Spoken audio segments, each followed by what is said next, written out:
Hello friends, मैं हूं सन्मय प्रकाश और आप देख रहे हैं यूट्यूब चैनल सरकारी जॉब न्यूज़ और शार्प लर्निंग पर भी तमाम स्टूडेंट्स वीडियो देख रहे हैं, उनका भी स्वागत है। तो शुरू करते हैं और सबसे पहले इंपॉर्टेंट क्वेश्चंस को देख लेते हैं। किस देश ने करेंसी नोटों से अपने राष्ट्रपिता का नाम व फोटो हटा दिया है? किस देश ने अपने राष्ट्रपिता से यह उपाधि छीन ली है, राष्ट्रपिता की उपाधि? किस नदी पर बने दुनिया के सबसे ऊंचे रेलवे पुल का उद्घाटन प्राइम मिनिस्टर नरेंद्र मोदी ने किया है? प्रधानमंत्री की आर्थिक सलाहकार जो परिषद है उसका अध्यक्ष किसको नियुक्त कर दिया गया है? किस राज्य के रामनाथपुरम जिले के धनुषकोडी में ग्रेटर फ्लेमिंगो पक्षी अभयारण्य को नोटिफाई किया गया है? किस संगठन के सदस्य देशों ने दुनिया की पहली वैश्विक महामारी संधि को अपना लिया है?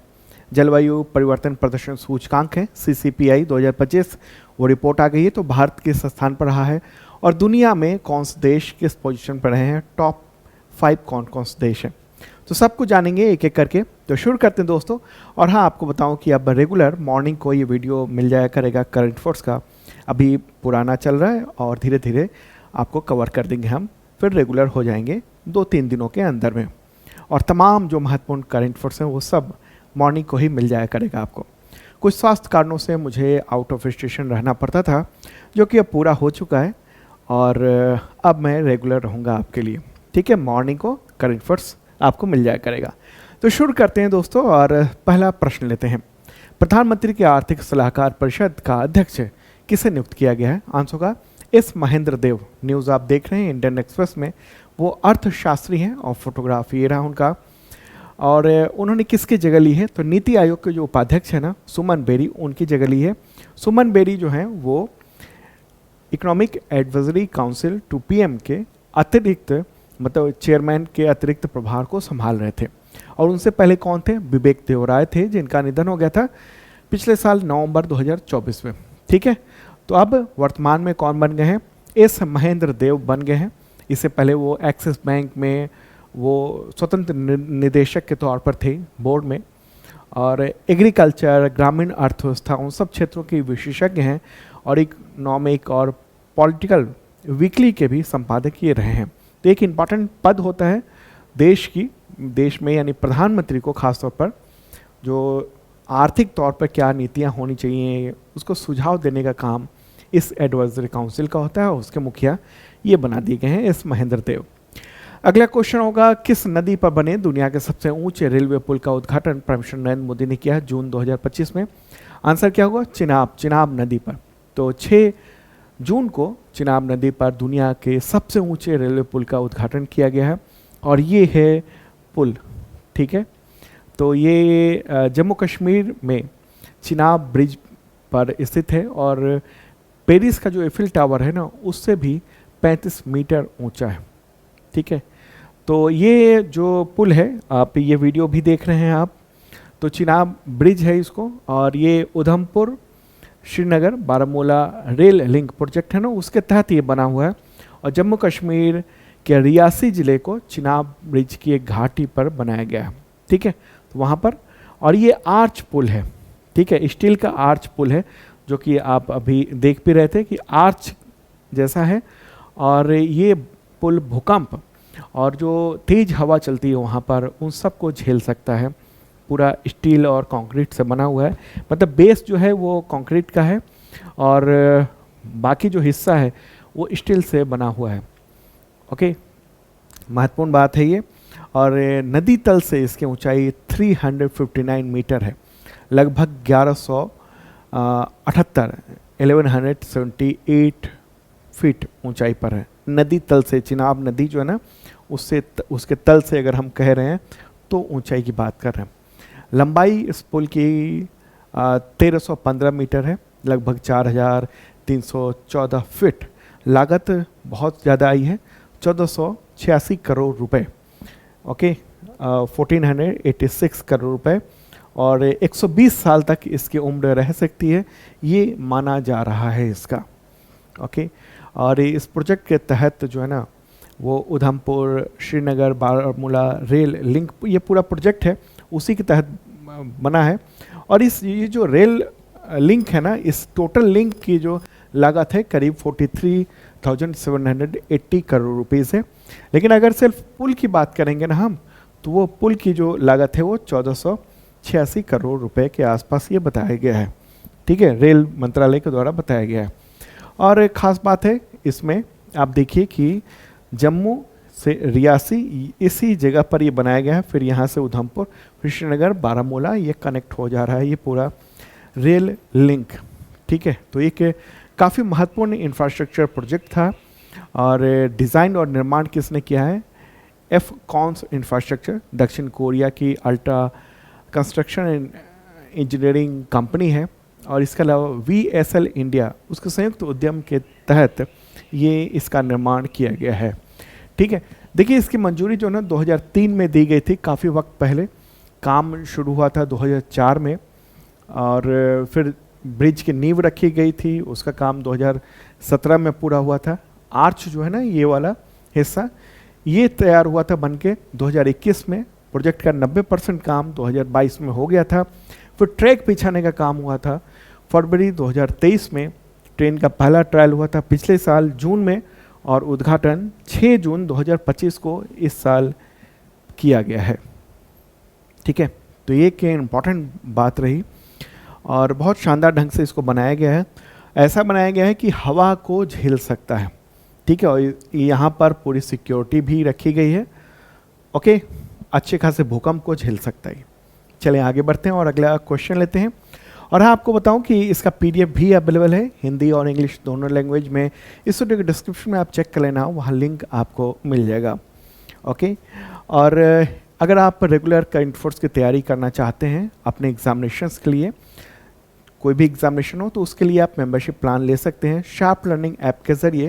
मेंबरशिप प्लान बहुत ही मामूली से प्राइस में मिलता है, 1 साल का, और उसमें पिछले 2 सालों के भी कंटेंट होते हैं, और अगले 1 साल तक अपडेट आपको मिलता रहता है। उसमें PDF, टेस्ट, वीडियो, ये सब मिलता है, और टेस्ट सीरीज भी मिलता है आपके तमाम एग्जामिनेशंस के लिए बहुत ही मामूली से प्राइस में।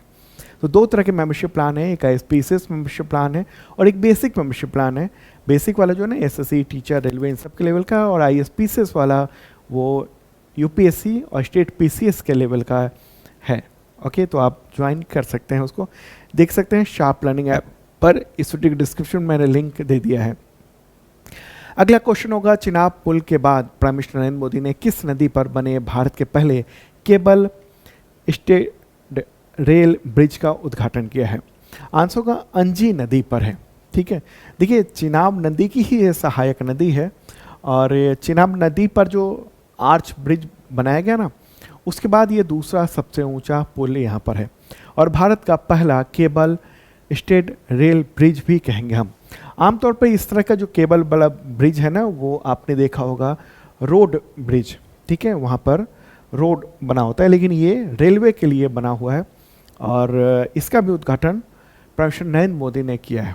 ठीक है, इसके बारे में कहें तो ये उधमपुर, श्रीनगर, बारामूला जो रेल लिंक प्रोजेक्ट है, जो चिनाब ब्रिज जो बना है, उसी लिंक के तहत ये भी बना हुआ है। ठीक है, तो इसकी जो ब्रिज को 82 मीटर से लेकर 295 मीटर तक 96 केबल को सहारा दिया गया है, और इसकी ऊंचाई जो नदी का तल है उससे 331 मीटर है।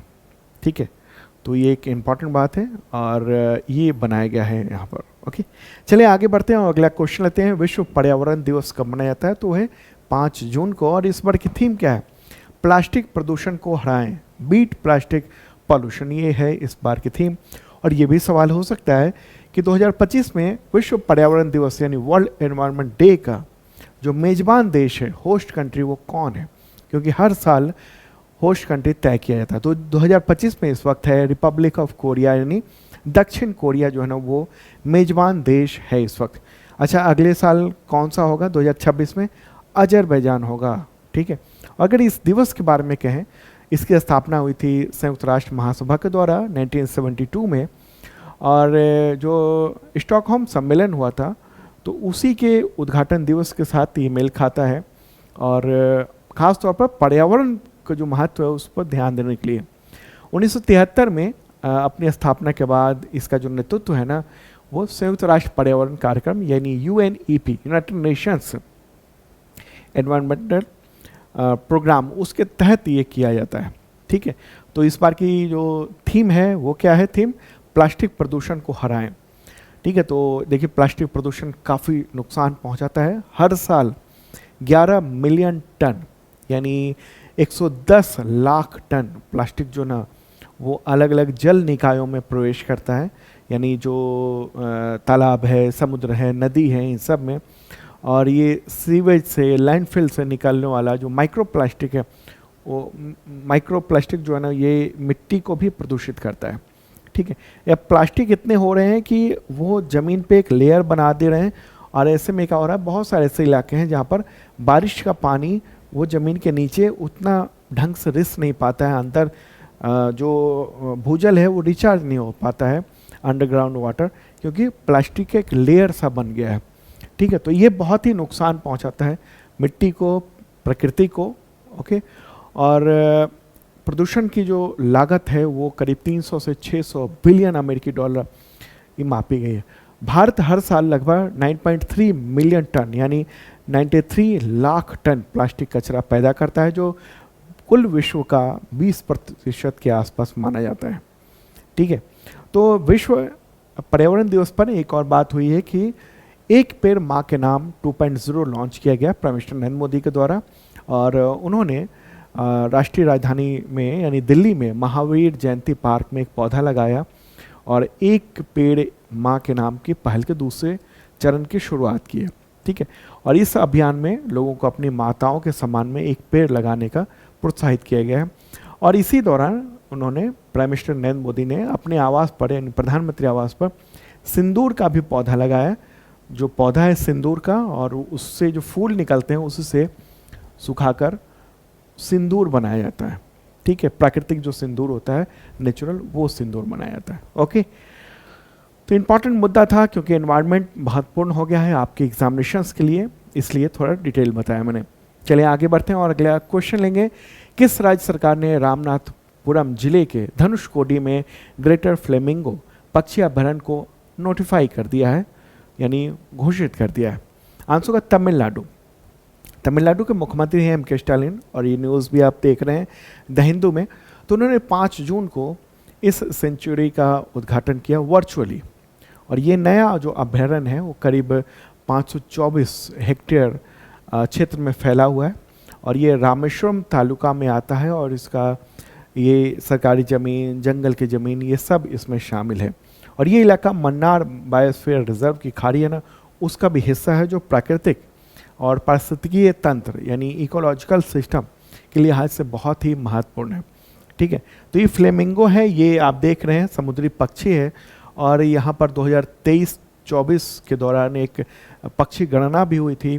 128 तरह के प्रजातियों के मतलब उतने पक्षी 10,700 से ज़्यादा वो दर्ज किए गए थे वहाँ पर। ठीक है, तो रामनाथपुरम जिले में ये जो धनुषकोडी क्षेत्र है, एक बार मैप के जरिए बताऊं, प्यारा भारत है अपना, और तमिलनाडु यहाँ पर है। ठीक है, इस जगह पर जो रेड कलर का देख रहे हैं, और यहीं पर ये फ्लेमिंगो के लिए ये एक सेंचुरी वो घोषित कर दिया गया है। ठीक है, धनुषकोडी में, रामनाथपुरम जिले के धनुषकोडी में, तो एक महत्वपूर्ण बात रही। चलिए आगे बढ़ते हैं और अगला क्वेश्चन लेंगे हम लोग। किस राज्य सरकार ने राज्य में कवाला टाइगर रिजर्व को महाराष्ट्र में तडोबा आंध्री टाइगर रिजर्व से जोड़ने वाले बाघ गलियारे क्षेत्र को कुमराम भीम संरक्षण रिजर्व घोषित किया है? थोड़ा लंबा प्रश्न हो गया लेकिन महत्वपूर्ण है। आंसर क्या होगा? तेलंगाना। तेलंगाना सरकार ने किया है, और ये न्यूज़ देख रहे हैं द हिंदू में। ज़्यादातर प्रश्न हम द हिंदू से लेकर आते हैं या इंडियन एक्सप्रेस से भी लेकर आते हैं, क्योंकि वहीं से प्रश्न ज़्यादातर टकराते हैं आपके। ठीक है, तो तेलंगाना सरकार ने अभी हाल ही में ये जो है वो घोषित किया है, और ये वन्यजीव संरक्षण अधिनियम जो 1972 है ना, उसी के तहत ये टाइगर रिजर्व को कुमराव भीम संरक्षण रिजर्व के रूप में ये घोषित कर दिया गया वहाँ पर। ठीक है, तो ये क्या है ना, एक खास जगह पर है, विशेष रूप से जो राष्ट्रीय उद्यान और अभयारण्य है, तो उस इलाके को सुरक्षित रूप से वो जोड़ता है। ठीक है, तो ये एक इम्पॉर्टेंट बात है। कुछ पॉइंट्स भी मैंने ये दे दिए हैं, और ये इसका करीब इसका जो क्षेत्र है वो 1492 वर्ग किलोमीटर का है और कागज नगर और आसिफाबाद वन क्षेत्र और 78 वन खंडों में ये फैला हुआ है और महाराष्ट्र और छत्तीसगढ़ के वन्यजीव गलियारे का एक हिस्सा है। ठीक है, तो ये आप मैप देख रहे हैं, एक बार इसको ढंग से भी दिखा देते हैं। ये देखिए आप, ये जो क्षेत्र जो बनाया गया ना, वो जो कुमड़ाव भीम संरक्षण रिजर्व जो बनाया गया है, कंजर्वेशन रिजर्व, तो वो जो है ना वो तेलंगाना के द्वारा ये इस क्षेत्र में बनाया गया है, इस क्षेत्र में यहीं पर। ठीक है, तो ये छत्तीसगढ़ हो गया, ये महाराष्ट्र हो गया और ये तेलंगाना हो गया। तो ये क्या है ना, ये इस इलाके में जो टाइगर रिजर्व है, इधर भी उधर भी, तो उन सबको कनेक्ट भी करता है, इसलिए ये महत्वपूर्ण हो जाता है।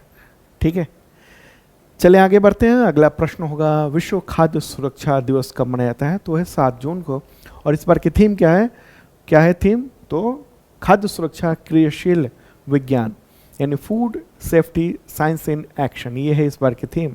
और इस दिवस को WHO और संयुक्त राष्ट्र का जो खाद्य और कृषि संगठन है यानी FAO, तो वो आयोजित करता है। उसने 2018 में इसको घोषित किया था।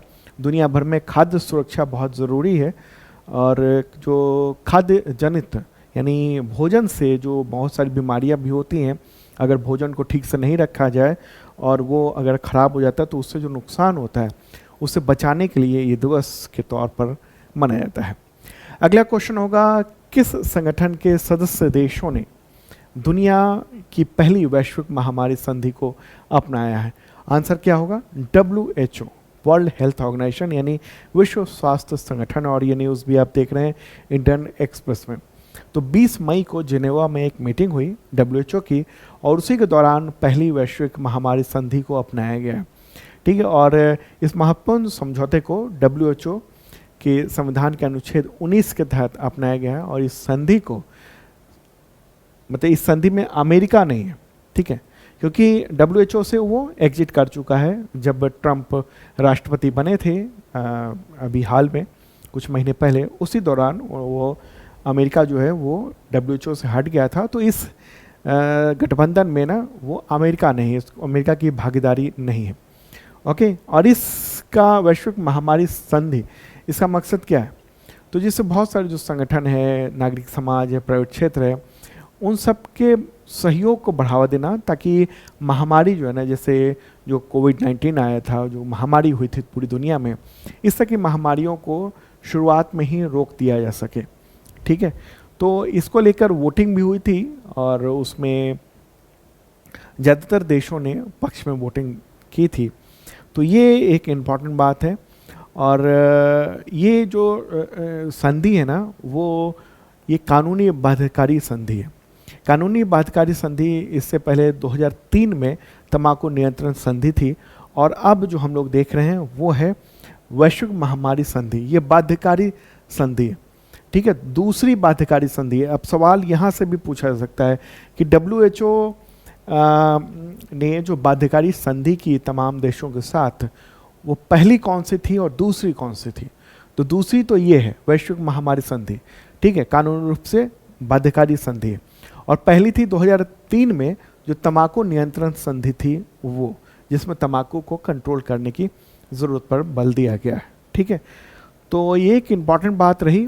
WHO वैश्विक महामारी संधि पर बातचीत वैसे 2021 में शुरू हुई थी, दिसंबर 2021 में ओमिक्रॉन वेरिएंट के कारण, जब कोविड-19 वायरस बहुत तेज़ी से फैल रहा था और वैक्सीन का टीका लगाया गया, वैक्सीन लोगों को लगाया जा रहा था।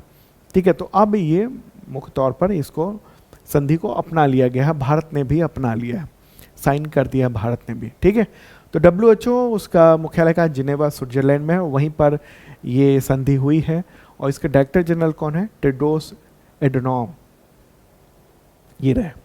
अगला क्वेश्चन, विश्व महासागर दिवस, विश्व महासागर दिवस यानी वर्ल्ड ओशन डे कब सेलिब्रेट किया जाता है, कब होता है? आंसर का 8 जून को होता है। और इस बार की थीम क्या है? आश्चर्य जो हमें बनाए रखता है उसे बनाए रखना। ठीक है, ये है इस बार की theme, wonder sustaining what sustains us. तो ये है इस बार की थीम, महासागर जो है ना उसको लेकर। एक सवाल आपसे पूछना चाहता हूँ। पिछले दिनों मैंने बताया था कि भारत का जो महासागर मिशन है ना, उसके तहत एक सबमरीन बनाई गई है, उसका नाम क्या है? उसका नाम बताइए, क्या नाम है उसका? मैंने पिछले दिनों बताया था, भारत का जो मिशन है, समुद्रयान मिशन है, तो समुद्रयान जो है ना, उसका नाम क्या है आखिरकार समुद्रयान का? ठीक है, कमेंट बॉक्स में बताइएगा क्या है। ठीक है, मैंने पिछले दिनों बताया था। चलिए आगे बढ़ते हैं। अगला क्वेश्चन होगा, भारत के किस पड़ोसी देश ने अपने पहले राष्ट्रपति शेख मुजीबुर रहमान के नाम और फोटो को करेंसी नोटों से हटा दिया है? आंसर होगा बांग्लादेश। इस सवाल को इस ढंग से भी कह सकते हैं कि किस देश ने अपने पहले राष्ट्रपति या अपने राष्ट्रपिता का नाम और फोटो को करेंसी नोटों से हटा दिया है?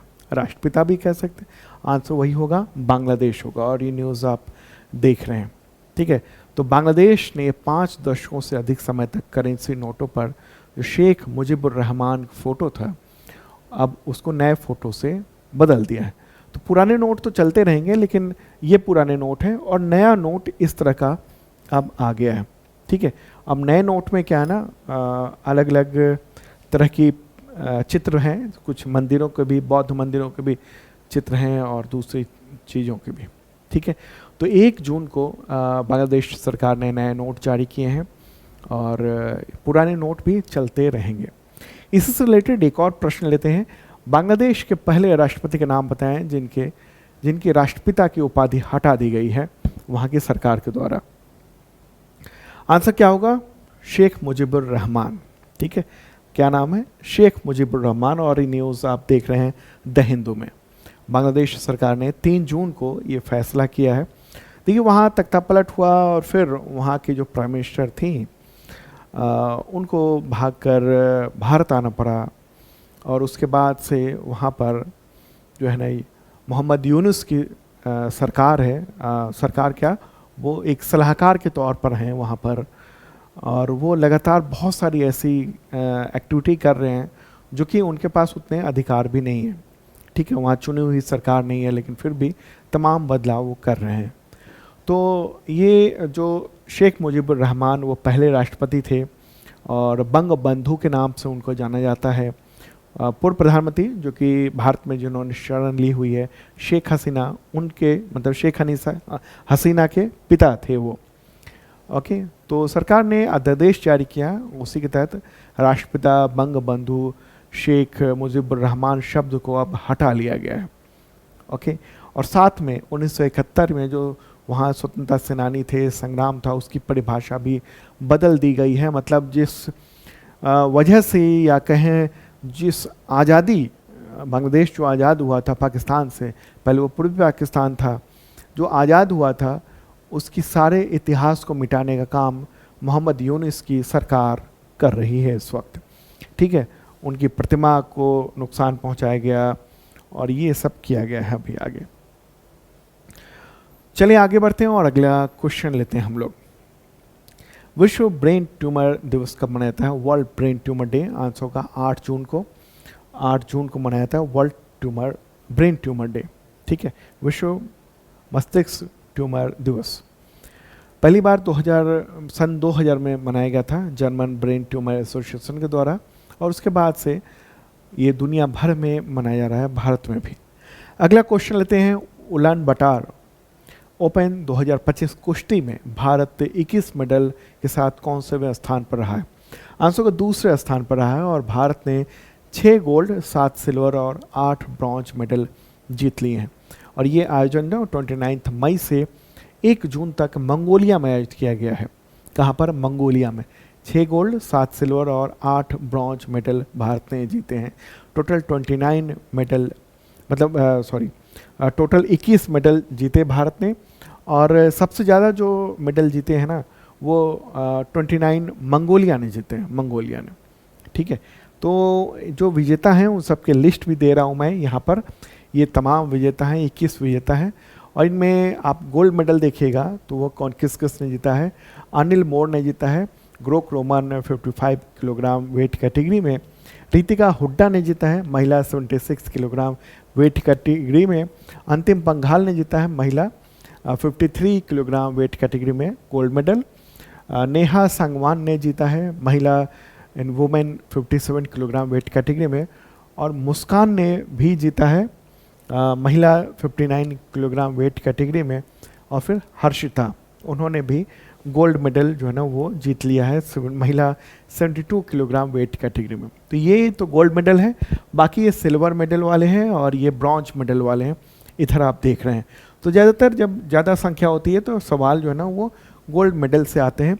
लेकिन महत्वपूर्ण बात एक चीज़ आप ये भी समझिएगा कि जो सवाल है ना वो इस ढंग से भी पूछे जा सकते हैं आपसे कि आप बताइए कि दीपक पुनिया जो है वो किस खेल से जुड़े हुए हैं। जब आप इस सब को पढ़े रहेंगे तभी आप बता पाएंगे कि वो कुश्ती से जुड़े हुए हैं। ठीक है, अमन सहरावत किस खेल से जुड़े हुए हैं। सवाल ऐसे ही होता है, जो खेल वाला जो सवाल होता है ना वो इसी तरीके से पूछा जाता है। ठीक है, और ये कहाँ पर आयोजन हुआ है? मंगोलिया में हुआ है। एक बार मैप के जरिए भी चलते हैं। प्यारा भारत रहा अपना, भारत के उत्तर में चाइना है और उसके उत्तर में देखेंगे ये मंगोलिया है, लैंड लॉक्ड देश है ये। ठीक है, राष्ट्रपति यहाँ के हैं उखनागिन सुरेल सुख, राजधानी उलान बटार है जहाँ पर ये आयोजन किया गया था। और यहाँ की मुद्रा क्या है? टोग्रोंग भाषा मंगोलियन बोली जाती है।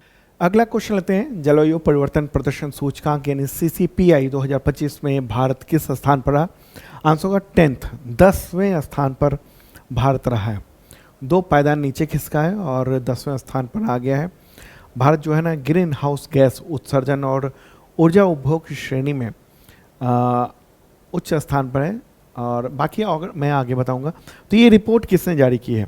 ये रिपोर्ट जो है ना German watch, new climate institute और क्लाइमेट एक्शन नेटवर्क उसकी ओर से ये जारी किया गया है। दुनिया भर में इसकी बहुत मान्यता होती है। ये क्या है सूचकांक? तो ये जलवायु परिवर्तन प्रदर्शन सूचकांक है। एक तरीका है जिसमें जलवायु संरक्षण प्रदर्शन को मापता है कि किस देश में जलवायु संरक्षण को लेकर बेहतरीन काम हो रहे हैं, प्रदूषण को फैलने से रोकने के लिए क्या कदम उठाए जा रहे हैं। तो उसको लेकर ये इंडेक्स तैयार किया जाता है। ठीक है, और 4 श्रेणियां होती है। एक ग्रीन हाउस गैस उत्सर्जन का होता है, एक रिन्यूएबल एनर्जी का होता है, एक ऊर्जा उपयोग को लेकर होता है और जलवायु नीति कैसी है, इन सब को लेकर पूरी रिपोर्ट तैयार की जाती है। तो आप यहाँ पर देख रहे हैं ये रिपोर्ट रही। तो 3 स्थान किसी को नहीं दिया गया इस वजह से क्योंकि उन देशों ने उतना बेहतर प्रदर्शन नहीं किया है, दुनिया के तमाम देशों ने जितना होना चाहिए था। फिर 4था स्थान डेनमार्क को दिया गया है जो बेहतर स्थान है। और वो उसने अपने ऊर्जा और जो जलवायु परिवर्तन को लेकर या जो धरती गर्म हो रही है उसको कंट्रोल करने को लेकर काफ़ी कदम उठाए हैं। फिर 5वां स्थान नीदरलैंड्स का है, 6ठा स्थान यूनाइटेड किंगडम का है, 7वां फिलीपींस है, 8वां मोरक्को है, 9वां नॉर्वे है और 10th स्थान है भारत का। भारत ने बेहतरीन अच्छा ही प्रदर्शन किया है, हालांकि पिछली बार से 2 पायदान नीचे बताया जा रहा है। ठीक है, तो ये महत्वपूर्ण बात रही। ये एक तरीका है और ये देखिए आप इसमें इन सारे का भी अलग अलग कैटेगरी में इंडेक्सिंग तैयार की जाती है। आगे क्वेश्चन लेते हैं इसी पर से रिलेटेड। देखिए, जलवायु परिवर्तन प्रदर्शन सूचकांक यानी CCPI 2025 के अनुसार ग्रीन हाउस गैस उत्सर्जन रेटिंग में भारत का स्थान क्या है? क्या है स्थान? आंसर क्या होगा? 13वां स्थान है। ठीक है, ओवरऑल 10वां स्थान था, लेकिन अगर हम बात करेंगे केवल ग्रीन हाउस गैस उत्सर्जन में तो वो स्थान है 13वां। ठीक है, अब देखिए कुछ और रिन्यूएबल एनर्जी के क्षेत्र में अगर हम बात करेंगे रेटिंग में तो 33वां स्थान है, 33rd। ऊर्जा उपयोग रेटिंग में 11वां स्थान है और जलवायु नीति रेटिंग में 7वां स्थान है। तो ये अलग अलग कैटेगरी है। ओके, चलिए आगे बढ़ते हैं। अगला क्वेश्चन, केंद्र सरकार ने प्रधानमंत्री संग्रहालय एवं पुस्तकालय का निदेशक किसको नियुक्त किया है? आंसर होगा अश्विनी लोहानी। तो कैबिनेट की जो नियुक्ति समिति है उसी ने इनको नियुक्त कर दिया है। 3 साल का कार्यकाल होगा और वो अगर हम बात करेंगे ना रेलवे बोर्ड के चेयरमैन रह चुके हैं वो। ठीक है, 1980 बैच के हैं, भारतीय रेलवे सेवा अधिकारी और 2 बार एयर इंडिया के चेयरमैन और मैनेजिंग डायरेक्टर भी रह चुके हैं जब एयर इंडिया सरकारी कंपनी थी तब। ठीक है, चलिए आगे बढ़ते हैं। अगला क्वेश्चन, भारतीय क्रिकेटर पीयूष चावला ने जून 2025 में किस प्रारूप से संन्यास लेने की घोषणा कर दी? आंसर को उपरोक्त सभी, यानी वनडे, टेस्ट और T20 सभी जो प्रारूप हैं उन सब से संन्यास लेने की घोषणा कर दी है उन्होंने। भारतीय लेग स्पिनर के तौर पर जाने जाते थे पीयूष चावला, 36 ईयर के हैं और 6 जून को उन्होंने संन्यास का ऐलान कर दिया है। तो दोस्तों ये था इंपॉर्टेंट करंट अफेयर्स आप सबके एग्जामिनेशंस के लिए, और अब रेगुलर डेली आपको मिला करेगा करंट अफेयर्स। ओके, मिलते हैं अगले वीडियो में, बाय।